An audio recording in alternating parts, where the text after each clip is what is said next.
Alright, fellow hunters, time to take a look at the second episode of the day, which is Fallen Idols. The show opens at Cal Hopkins' garage, where Cal has brought his friend Jim Grossman to show him something. Cal puts off a tarp and reveals a vintage silver convertible Porsche, and Jim seems surprised and excited to be near it. Jim goes to decide how to get a video camera and leaves Cal sitting in the car. Cal then notices the temperature drop, and the car radio starts up on its own. Outside the garage, Jim now has his camera and hears the car start up and a crashing noise and goes to investigate. The camera recording, he calls over Cal, and as he nears, he sees Cal's head embedded halfway into the windshield, as if he'd been in a head-on crash. Below to observe the Porsche emblem that's been underscored by the words, "Little Bastard." The scene shifts to the Apollo where Sam and Dean are driving through the night. Dean tells Sam about Cal Hopkins' death. Sam wants to move on to a bigger issue, like how Michael and Lucifer want them to be their vessels. Dean insists a look at the case makes it clear that it's not debatable. He tells him that this is their first case back together, and they need to adjust before they take the training wheels off as a team. Dean concludes by saying he wants this to be a fresh start for both of them.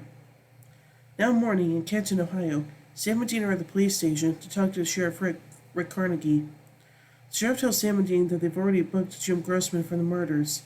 He shows them the video of Tigger and Jim's camera, but the sheriff considers proof of Jim's guilt.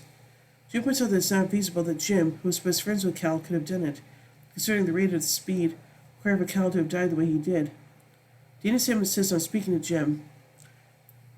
Jim tells them that Cal just presses James Dean's car, Little Bastard, and recalls them what happened in the garage. Dean is surprised and excited about the car and insists on checking it out. At the Canton Impound garage, Dean looks at the silver car in amazement. Sam doesn't understand what's so special about it. Dean explains that the car used to be owned by James Dean, who died in it after a fatal crash, and that everyone known to have owned it since his death has died unnaturally. The car vanished off the back of a truck in the 70s. There's only to prove that the car was really James Dean's, and that's to check the engine number, which is under the car. They prop the car up, and Dean hesitantly gets under it to get the number, telling Sam not to touch or even look at it while he's under it, lest he make him mad. Once he gets the number, he gets out from under the car as quickly as possible. Relieved, he hands it over to Sam, instructs him to research all the previous owners, and leaves. While Sam is holed up in their motel room studying the car's past, Dean hits a bar and pretends to be a talent agent to hit on the bartender. Sam calls him up and is annoyed when he hears the bartenders in the background. Jim protests that after the trial of being up Christine's skirt, he needed a drink. Sam replies actually didn't because James Dean never owned the car. Professor William Hill is working late in the evening with his maid Consuelo Alvarez. Stops by his office and tells him goodnight before she leaves. As he's working, the temperature suddenly drops in his office. William slowly looks around, finds face to face with angry Abraham Lincoln. Lincoln grabs William by the throat and pushes him up against the wall, which is soon splattered by an explosion of blood that also lands on a framed copy of the Emancipation Proclamation. The next morning, Sam and Dean visit the scene, finding Sheriff Carnegie. The professor was killed by a gunshot to the head, but Sam points out that there was no bullet or powder residue on William's body. The sheriff suggests it could be professional killers like Michael Clayton. Sam and find out there was a witness. The sheriff says she's making no sense at all. The boy satisfied where Consuelo is, and thanks to Sam's freshman Spanish, he's able to communicate with her. Sam asks her for a description of the killer. She tells him it was a tall man with a beard, wearing an old-style tall hat. Dean mentions Abraham Lincoln, and Consuelo confirms that yes, President Lincoln killed Mr. Hill. Sam and Dean are reasonably confused. Back at the motel, Sam and Dean look over the evidence they have gathered. Looking over Jim's video, Dean notices James Dean's reflection in the windshield of the car. Sam finds that William Hill was a Civil War nut, so Dean comes to the conclusion the two famous ghosts are killing their greatest fans. Although Sam and Dean can't find why these ghosts are here, until they find a wax museum in town. In the wax museum, Sam and Dean discover exhibits of Lincoln and James Dean, as well as Gandhi. Dean pokes fun at Gandhi, and Sam tells Dean that Gandhi was a great man. The owner of the museum comes and apologizes for the wait. Dean asks the man if Cal and William were regular visitors, which the man confirms. He also points out that they have items from the actual people, like Lincoln Mannequin is wearing Lincoln's actual hat, James Dean's keychain, Gandhi's bifocal lenses, and FDR's iron lung. Also mentions that he's wearing Fonzie's jacket. Later in the evening, Sam returns to the motel room to find Dean on the phone with Bobby discussing the case. and hears Dean make a snarky comment about Sam's fault in the apocalypse. Annoyed, Sam slams the door to let Dean know he is back in the room. When Dean shrugs off his annoyance, Sam reminds him that they are attempting to make a fresh start. Well, this is about as fresh as it gets, Dean snaps, and heads out the door to go to the museum. In the museum, they begin to gather the items and put them into trash bin to be burned. So Sam and Dean split up. As Sam is collecting the items, he looks at the Lincoln statue, and then the doors close suddenly, followed by the temperature dropping. Sam gets shrugging ready for a ghost to come, but his gun gets knocked away and turns around, only to see Gandhi right behind him. Gandhi jumps on Sam and begins to strangle him. Sam tries to get him off, but has no luck and calls for Dean. Just as Sam is about to pass out for lack of oxygen, Dean arrives and burns the glasses.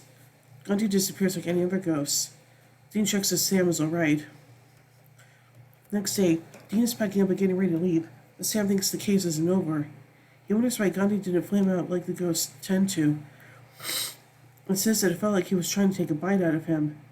Dean refuses to believe this and tells him to pack. Sam complains that Dean dragged him into town on this case, and now he's dragging him out of it. Dean basically tells him that's not his call. They're leaving. Sam tells Dean he thought it was a fresh start and asks when he will be off double secret probation. Dean answers when he says so, because they've got some trust building to do. Sam says he knows that and is really trying, but Dean is making it easier. He tells Dean if they are going to work together, it needs to be a two-way street. Dean wants to know if he's suggesting they go back to the way they were. Sam's argument is that their working relationship has never been two-way. Dean has always been in control, and that's how they ended up where they are now. Sam says the reason he went off with Ruby was to get away from Dean. It made him feel strong on his own, something more than just his little brother. A bit hurt and angry, Dean wants to know if that means Sam thinks everything gone wrong is his fault. Sam tells him no, it's his own fault. But Dean just needs to let him grow up, for starters. Before Dean can respond, he's interrupted by a phone call. That's the sheriff's office, and this time, Carnegie has no theories to offer. He tells them two girls were part of the abduction of their friend Danielle. Sam and Dean head into the room to talk to the distraught girls. They begin to tell their story and reveal that it was Paris Hilton who took their friend. Sam and Dean are stunned. Since Paris Hilton isn't dead, they realize they aren't dealing with ghosts at all. Sam heads to the morgue and does fresh autopsies on the victims. He finds that each victim had seeds in their stomach and lost a large amount of blood before they died. He exits the morgue and shows Dean what he found. They head back to the motel where Sam researches it and finds they are seeds from a forest in the Balkans that was protected by Leshy, a pagan god who could take many forms in order to kill and feed his worshippers. Sam finds the forest was cut down 30 years ago and found that the Leshy can be killed by chopping off its head with an iron axe. Sam and Dean head back to the museum and begin to look for Leshy. They split up, and Sam notices an area closed off for renovations. Sam calls Dean over, and they head inside. They find the missing girl tied to a tree and unconscious. Then suddenly, Paris Hilton appears and punches Dean down. She then tosses Sam aside, knocking him unconscious. Dean, still on the ground, looks up and sees Paris Hilton about to step on him with their Christian Louboutin heels. Dean is then knocked out. In the closed-off room and disguised Paris Hilton, Leshy begins to sharpen her nails as using a rusty knife. Sam and Dean, still unconscious, are each tied to a tree. Dean's first comes to and sees Leshy sharpening her nails. Sam wakes up a minute after Dean. Leshy explains to them she's preparing to do the complete ritual. Leshy recalls that people used to worship her, but then she was forced to travel around the world, scrouching to survive on a few remaining worshippers as time went on. But someone started the apocalypse and she realized she could pig out instead of going hungry. Leshy describes how, when she found the wax museum, she could transform into famous people and feed on their adoring fans. Dean points out she can't eat him because he's not a Paris BFF. He hasn't even seen House of Wax. But she tells Dean she knows who his idol is, John Winchester. As Leshy reaches for John's axe, Dean breaks free and attacks her. Dean is overpowered by her and thrown to the ground. Sam breaks through the ropes and runs for the axe, which he grabs and uses to decapitate Leshy. Sam teases Dean about being wailed on by Paris Hilton. Sam and Dean leave their motel the following morning. Dean tells Sam about the call he got from the sheriff. The deputy girl will be fine and he put an APB on Paris Hilton. As he packed the car, Dean tells Sam he was right about him treating him like his little brother and apologizes for seeing what it was doing to him. He also points out that he shares some of the blame for blame would bring on the apocalypse because he broke the first seal. Sam says there isn't much they can do about being the vessels. They need to stop arguing and work together, on an equal level, to fight back. Dean agrees to pulls out the keys to the Impala. He looks down the keys and offers them to Sam, asking if he wants to drive. Sam takes the keys and drives the Impala out. Nice. So let's take a look at some continuity from this episode. Sam and Dean are hunting together again since they separated in Good God, y'all. Now let's take a look at some trivia from this episode. This is the first episode since its debut to not feature Castiel as a main character. This episode is a shout out to Jared Padalecki, who starred in the 2005 remake of House of Wax alongside Paris Hilton, who also appears in this episode. Dean mentions he hasn't seen the movie. When Sam asks Dean, "When are you going to take me off double secret probation?" is a reference to the cult classic movie Animal House. While they're discussing Cal's death by taking a look at Little Bastard, Sam suggests that the car was cursed as Christine. Christine is a red 1958 Plymouth Fury, which is the main antagonist on Stephen King's famous novel, Christine, being a demonic-possessed car which kills everyone getting in its way.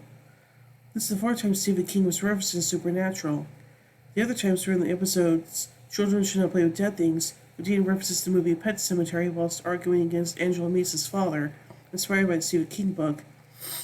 In a monster movie, when after knowing that the shapeshifter had turned himself into Count Dracula, the werewolf and the mummy, Dean suggests next monster would be the creature of Black Lagoon, making an indirect reference to Stephen King's novel It, when a devilish entity possessing shape-shifting skills turned itself into all the aforementioned monsters to chase after and or kill children. The third is when Chuck Shirley asks Sam and Dean if this is a Misery thing, in reference to Stephen King's novels Misery, in which a superfan kidnaps a writer.